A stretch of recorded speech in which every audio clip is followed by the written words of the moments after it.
Hiya folks, it's Kikoskia here and welcome back to Writing and Me. This video contains no gameplay or music whatsoever, allowing you to focus on whatever it is you're up to, whether it's reading, editing, playing games, listening to music, working, or considering how you answer the Riddlemeister. Allow me to give you a small hint on how to proceed. The Riddlemeister's riddle is actually impossible to answer correctly. What you're actually meant to do is find something that bamboozles the Riddlemeister for long enough that you can run past her. I would recommend just shouting potato as loud as you possibly can and then making a run for the other side of the bridge. If you're lucky, the answer will surprise her for long enough that she won't act. If you're not lucky, however, you will be cast into the pit of eternal riddle spikes, which, if you don't know, are spikes which love to ask riddles. Trust me, you don't want to be impaled on riddle spikes. It's very, very painful, and the riddles certainly don't help. As for what's beyond the Riddlemeister, I'm afraid I can't help you because I've not gone into that dungeon myself. I heard about the legendary treasure that was at the end, and to be honest, it doesn't really appeal to me, though I do recommend you bring an umbrella with you. Trust me, from what I've heard about that place, you're going to need it. With that out of the way, let's talk about today's topic, the opening sentence of a book. Many people say that this is the thing that you have to get absolutely right, that it is this that will determine whether somebody reads your book or not. I would say that that is partially true, because you have to have first picked up the book and decided that you wanted to open it in the first place. And for that to happen, you either need to have been given a great recommendation from somebody else, or to have found the book yourself, looked at the title, the front cover, and read the blurb on the back and decided, this might be for me. Only after you've opened the book and looked at the first sentence does that become important, but it is very important. If it's not something that makes the reader want to read more, they're going to quite quickly put the book down. And when I say first sentence, I mean the first sentence of the story. Not a foreword or an introductory part written in the author's perspective, but the first sentence of the story narrative. But what makes a good first sentence? Well, to answer that question, we're going to be looking at the first sentences of some books that I've read that I have right here. The first one of which is going to be one that a lot of people have probably read but likely don't remember the first sentence of, and that is The Lord of the Rings, The Fellowship of the Ring by J.R.R. Tolkien. The first sentence is as follows. When Mr. Bilbo Baggins of Bag End announced that he would shortly be celebrating his 11st birthday with a party of special magnificence, there was much talk and excitement in Hobbiton. Immediately, you're given information. You've been given a character's name, Bilbo Baggins. You're given where he lives, Bag End. And you're given where Bag End is, Hobbiton. The thing that caught my attention the most, however, is the 11st birthday of special magnificence, because I did not know what 11st was. I looked at that and went, what? What number is 11st? That implied to me that there was something special about an 11st birthday, and as you read on, you very quickly discover that that is the case. You also very quickly discover that Bilbo Baggins is no ordinary hobbit. And in fact, you discover what hobbits are. There are so many little bits of information in that first sentence, and so many of them ask a question as well as providing information. Questions that spur you on to read further. You're also given the general tone of the opening chapter. It's going to be a party, so it's going to be light-hearted, full of celebration, laughter, and fun. And then the first chapter surprises you by putting a few very unusual moments in. A few moments that make you question just who Bilbo Baggins is. Those moments definitely caught me off guard when I first read the story, because I didn't know anything about Lord of the Rings when I first picked it up. And at that point, I was hooked. I went through that book exceptionally quickly, and I loved every single minute of it. And I have that first sentence and a recommendation from my father to thank for me getting to the point where I was hooked. But let's move on to another book, shall we? How about something in a completely different genre? Prelude to Foundation by Isaac Asimov. The first book chronologically in the Foundation series, though not the first one that was written. It was the first book in the series, however, that I read.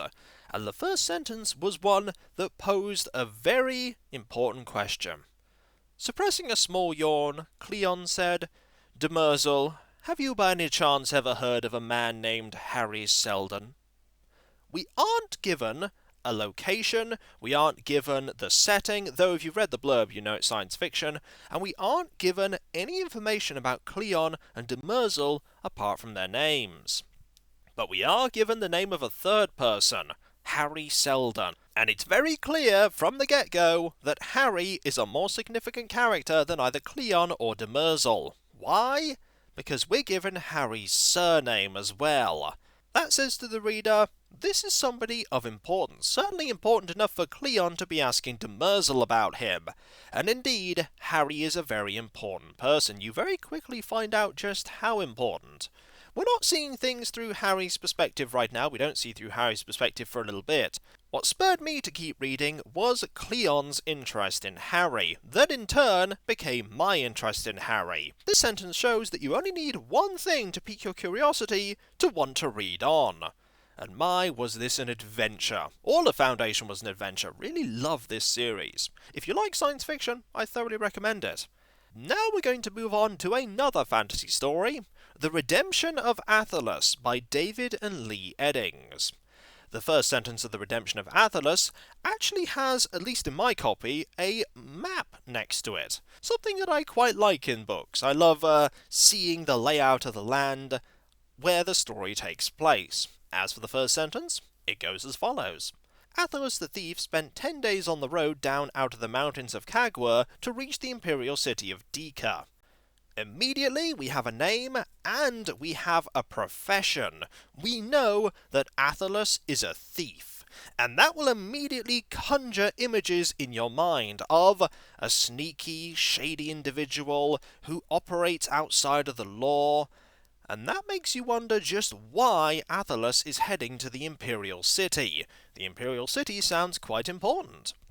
And that makes you think he's planning a heist, he's going to try and rob something. And immediately you have an idea as to how the narrative is going to go. What we don't know right now is how good a thief Athalis is, though the fact that he's still alive implies that he's either a very good thief or a very lucky one. You have an image in your mind of Dacre, this huge city, and of the place that he's come from, the mountains of Kagwa. You can imagine how difficult the journey was, how long the journey took, and with that you can guess how Athalis is feeling. He's probably tired, a little bit hungry, and he wants to settle down in Dacre, get the lay of the city, and then plan that first heist. Little did I know when I started reading how this story would go, because trust me, it's quite an adventure. You have an expectation as to how the story is going to go. Whether that expectation is met or not, I'm going to leave for you to discover if you decide to read it. And move on to book number 4, Inverted World by Christopher Priest. This is a book that I'm not actually going to tell you the genre of, because it's important for you to discover that yourself. As for the first sentence, it is very unlike all the others that we have encountered so far. It is as follows. I had reached the age of 650 miles. Immediately in your head should ring the question, 650 miles? What does that mean? We measure age in days, weeks, months, and years. This character does not. We don't have this character's name, we don't know what this character does, we don't know where they are, but we know this character's age. And with an age like 650 miles, distance seems to be very important to this character, if not the society that he lives in. That sentence made me ask so many questions that I had no choice but to keep reading. I read the whole book in one sitting. I just felt the hours slip away like nothing. That sentence was so wonderfully effective. If I can ever write a sentence like that that is so powerful, I will be very happy indeed. Let us move on to Doom, Knee Deep in the Dead by David Abhue and Brad Linneweaver. This is a novelization of the first Doom game, and I really like this book. It takes something with very little plot and makes something of it that I quite enjoyed. As for the first sentence, it is as follows. Kafiristan is about as close as you can come to hell on earth. I see what you did there, first sentence. You referenced Doom 2. And indeed, the second book is actually about Doom 2, but that's besides the point. That paints a picture in your head as to how terrible Kafiristan is, though you will question if that statement is actually true. You probably have a hellish landscape in your head right now and you're asking yourself, could Kafiristan actually be worse? And so you read on wanting to know just how bad this place is. It turns out it's pretty bad, though I'm not going to tell you why it's pretty terrible. This is actually a section of the book that is titled Before the Beginning. It's not Chapter 1, it's more Chapter 0, but it is still the first sentence of the story, so it's the sentence that I'm using. As for if you should read the Doom novels, there are 4 of them in total, I found myself reading on, enjoying what I read, and being propelled very quickly into the narrative of Doom. Yes, there is a narrative in the game, it's not the strongest of narratives. I kept reading on, waiting for the point when we got to the moons of Mars and everything went absolutely wrong, and trust me, it doesn't take too long. After all, I did say that these books are based on the Doom game, with the second book being based on Doom 2. But the third book is not based on Doom 3. If you want to know what that book's about, I encourage you to give them a read and see the direction that the narrative goes, because it goes to places that you wouldn't expect it to. And now we go to book number 6. Thera Awakening by Steve Jackson, David Pulver. This is a novella that came with Stonekeep when I bought it all those years ago, and it is tied into the world of Stonekeep. It's a short read, the shortest read out of all of the things I've described so far, but it is a very enjoyable one. As for the first sentence, "Curse this weather," the woman said. "It looks like rain till the gods return."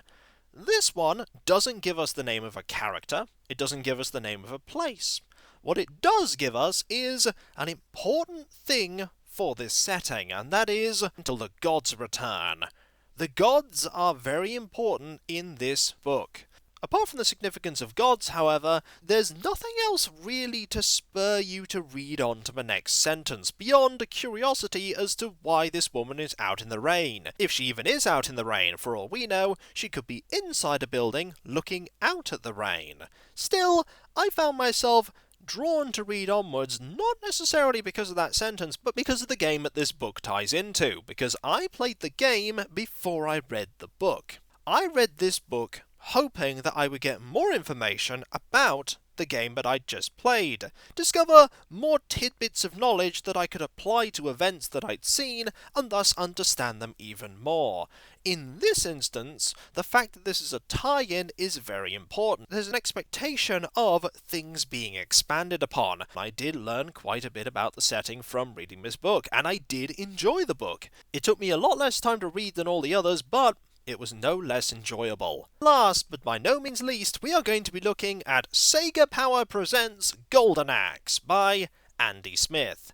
It is advertised on the front as the novel of the best-selling game for the Sega Mega Drive. Calling it a novel is a bit of a stretch, considering that it is very short. It's maybe 60, 70 pages long. These are not full-size pages, and part of this book is dedicated at the end to reviews of Golden Axe 1 and 2, and also 2 or 3 pages as to why you should subscribe to Sega Power, but that's besides the point. What is the opening sentence of the novelization of Golden Axe, a game that doesn't really have much plot to speak of? It is thus. Axe Battler stood at the bar of the tavern and ignored the shouts and screams of everyone behind him. Immediately, I'm a little confused. We know who our main character is, Axe Battler, and we know he stood at a tavern, but why are shouts and screams happening behind him? Sure, there is the typical humdrum noise of a tavern that raucous shouts certainly fit into, but screams? Why are there screams?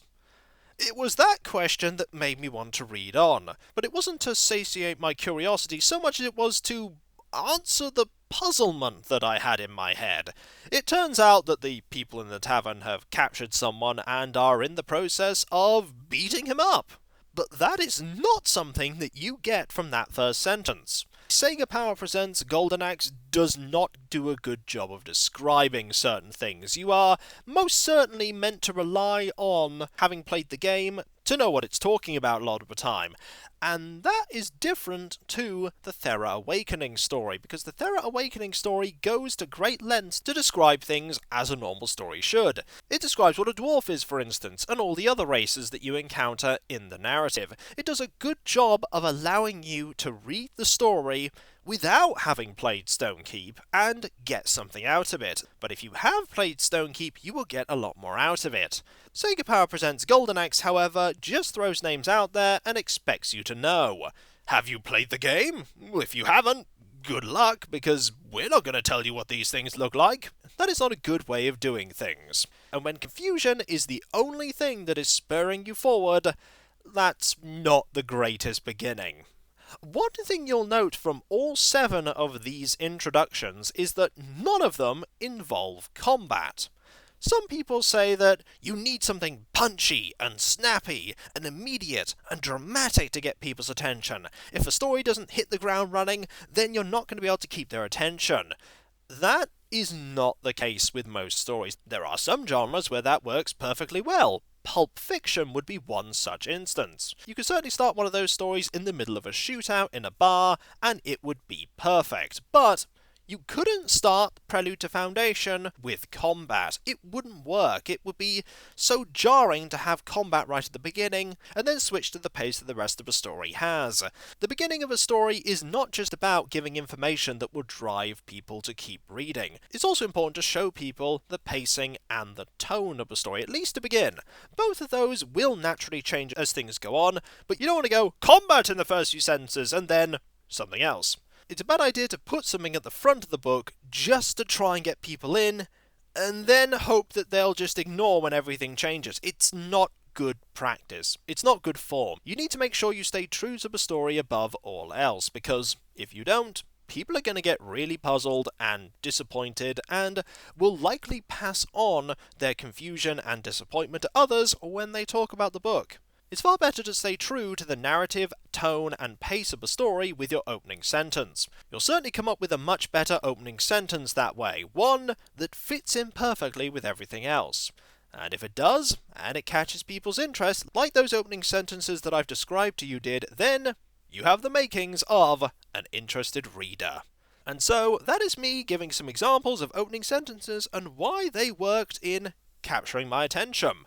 Whether they'll capture your attention or not if you decide to read them remains to be seen, but I hope that that has helped you with your opening sentence. And so, when we come back, folks, we will talk about other aspects of writing. What aspects they are remains to be seen. Maybe even the end of a story. It is, after all, as important as the beginning. That's not a bad idea, actually. And so, I'll catch you next time, folks, and I'll see you then. Later.